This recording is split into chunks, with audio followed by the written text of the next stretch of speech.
Yesterday, the Blazers' CJ McCollum and Damian Lillard broke the internet with NBA Instagram Live. Today is the 3-year anniversary of Devin Booker's memorable performance. Find out which one that is.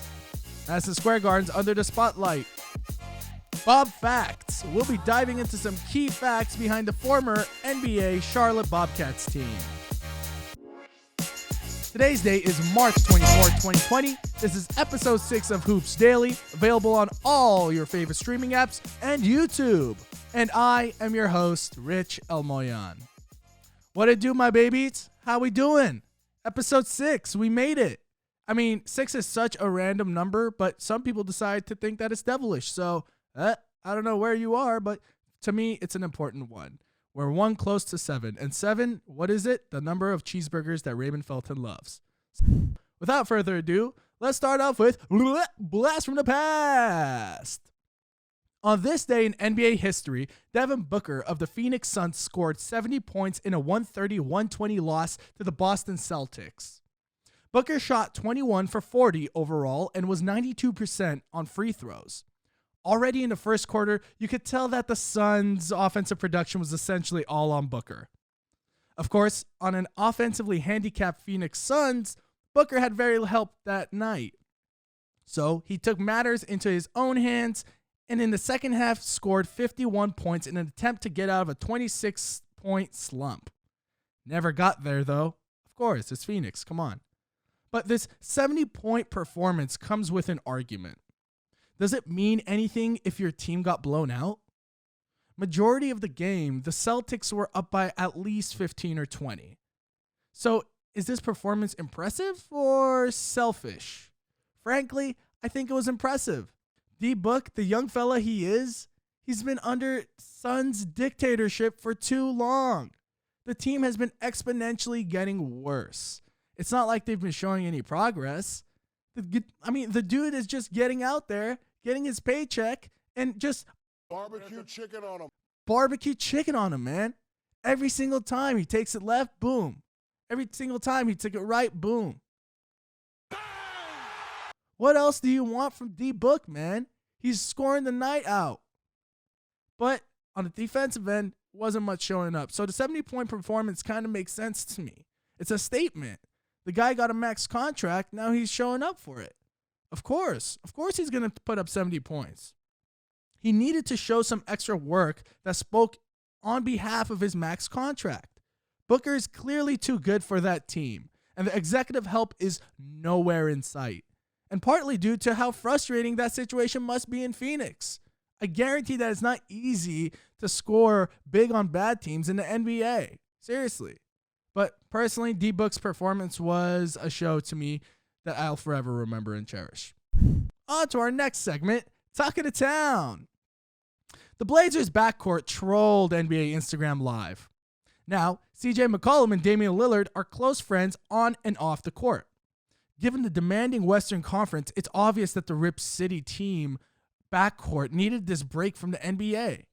Both Lillard and McCollum demonstrate a positive and unbothered attitude since the suspension's fruition.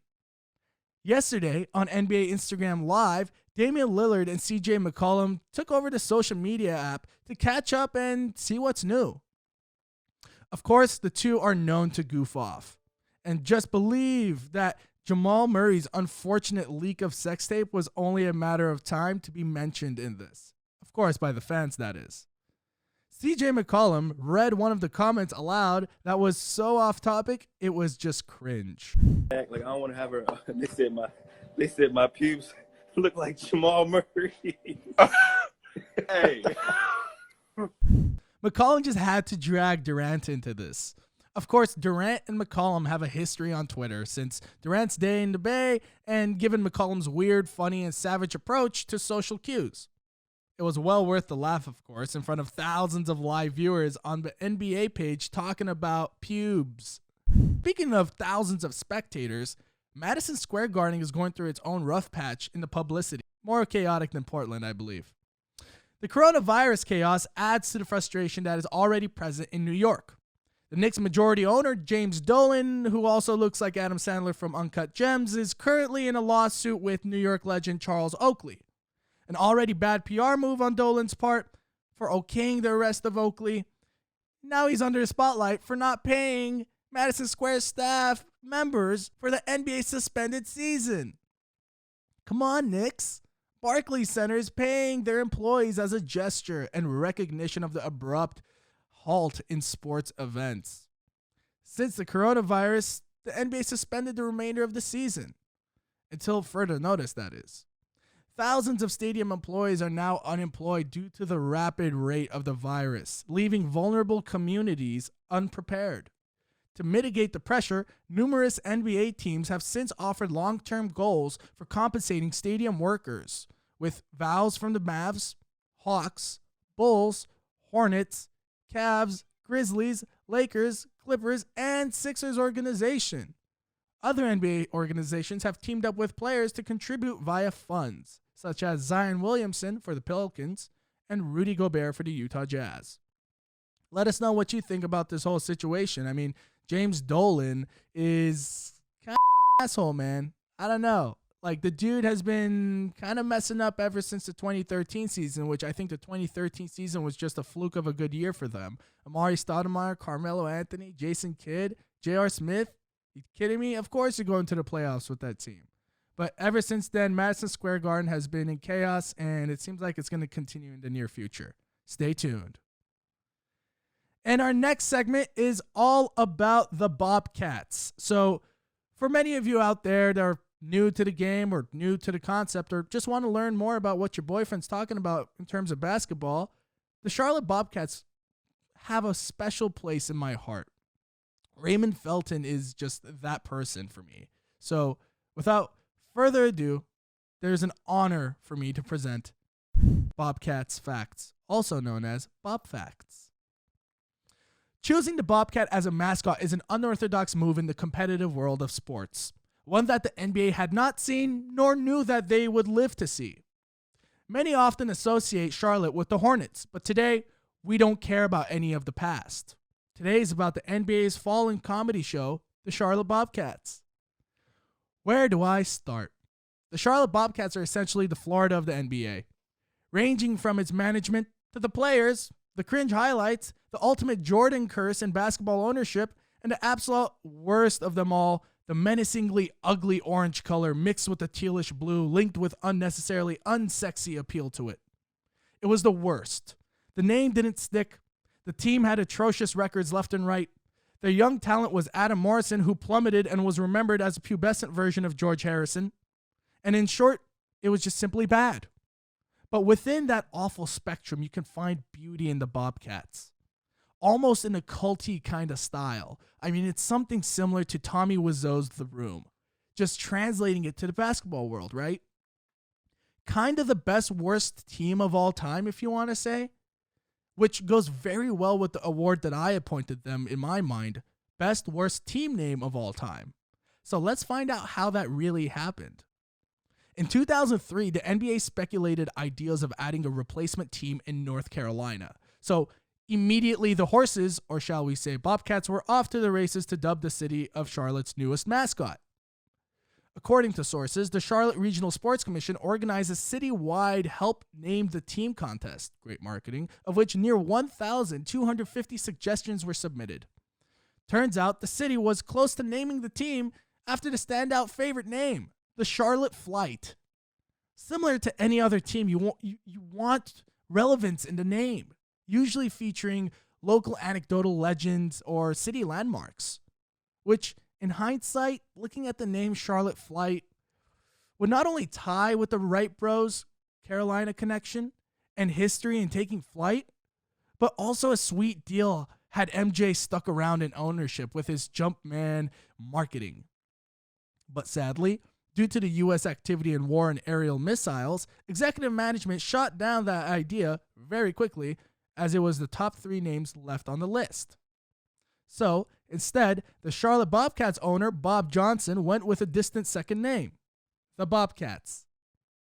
And supposedly, Bob named Charlotte's team the Bobcats. And supposedly, not that it matters or anything, but it would be the first time that an NBA owner would own a team that carried their own name since Fred Zollner, who named the Fort Wayne Zollner Pistons in 1941. I mean, of course, later the Pistons woke up and renamed the team in 1957 to Detroit Pistons. But trust me, Charlotte Bobcats was still a better choice than the third option, the Charlotte Dragons. The Charlotte Dragons sounds like a Harry Potter version of NBA 2K. Simply not intimidating, almost on par with the concept of a unicorn as a team mascot. Could you believe that there were people in Charlotte that actually voted for the Dragons? All I imagine in North Carolina is a group of nerdy lobbyists that are super into Hobbit movies and Harry Potter that made this happen, with pitchforks and knives outside their doors of, like, I don't know what their stadium was called at the time, but like, let's say Charlotte Arena. But anyways, the other day I dug up some deep Google archives of a random local Charlotte boutique Reddit thread of what looked like locals arguing and cyber fighting for the justice of the Charlotte name.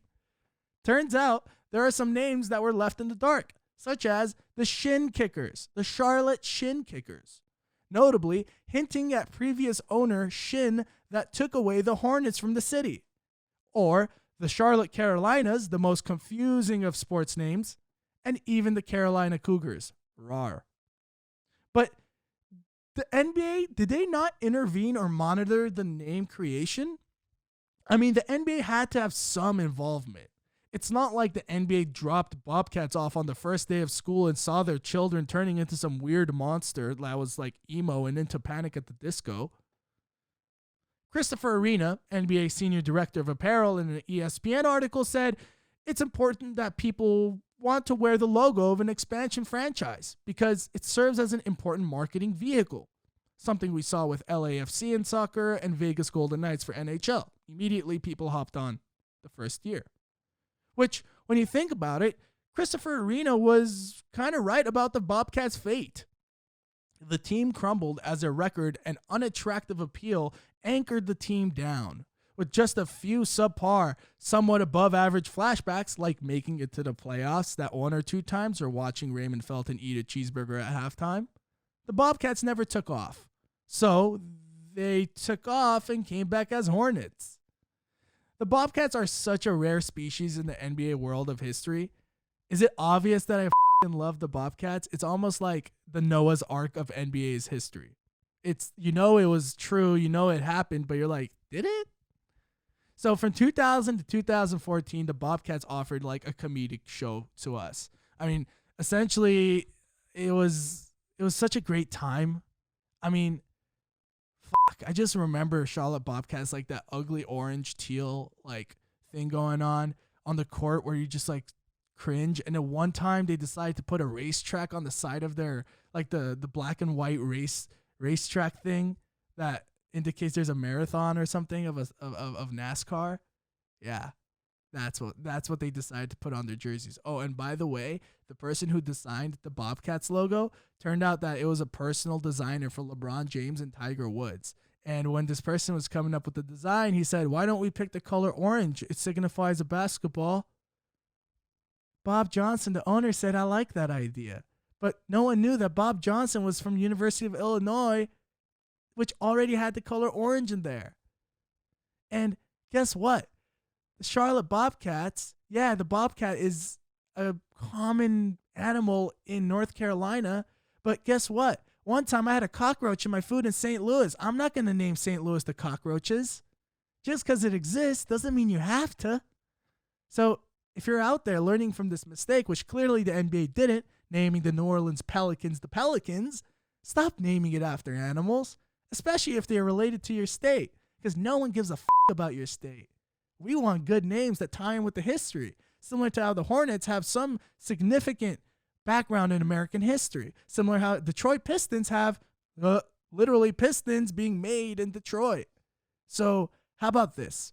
Let's stop giving false advertisement of Pelicans and Bobcats left and right and actually name some teams that make sense to your city and not completely embarrass a whole city of its own. Let us know in the comments who your favorite Bobcat of all time is. Don't forget to tag them so we can get their attention. And that does it for today's episode of Hoops Daily. Thank you for tuning into the podcast. Don't forget to let us know if you have some thoughts about today's topics. And as always, don't forget to like, comment, and subscribe to Hoops Daily on your favorite streaming apps. This was the daily host for today, Rich Elmoyne, logging out from Los Angeles, California. Bow!